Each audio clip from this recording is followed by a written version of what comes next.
here's the draft history. When we were in high school, we graduated from high school in 1966. When you were 18 years old, you had to sign up for the draft. At that time, you would be declared, if you went to college for 4 years, you would be declared what's called 2S and exempt from the draft. While we were in college, in 1968, leading to 69, they passed a law which went to the lottery system, which basically meant that they picked a number out of a hat that corresponded to your birthday. And you had a number, and that's when you hear the term the draft lottery.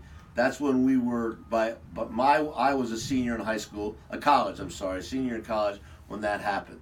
The reason is because it was felt that during the Vietnam War, that the war became discriminatory, that privileged people who could go to college, were not getting drafted, while poor kids from the South, African American kids from the North and South, they were getting drafted in a higher number than white kids were. So basically, to make the draft equitable, they did it that way, a lottery system. My personal thing was I was 2S going into college, and then when the draft number came out, my number was high enough and never got picked to actually go into the service. The system was that you would be drafted. You'd have to go for a physical first. Then you'd be declared 1A, which meant you were eligible for the draft, 2S, or if you're injured, you might have what they call a 4F, and then you would get drafted. That's how it worked. Do you remember your number? 2-something. So that's how it worked. So if you hear draft lottery, it switched to my day, but it was illegal not to carry your draft card. It was illegal to alter it for changing a birth date or anything like that.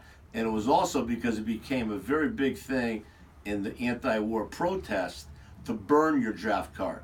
That was a federal crime, to burn your draft card.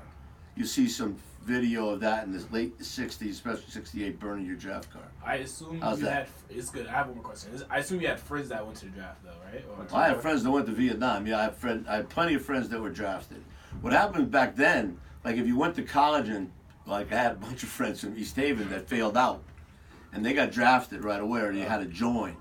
You know, some people would join instead of being drafted. That's how it worked.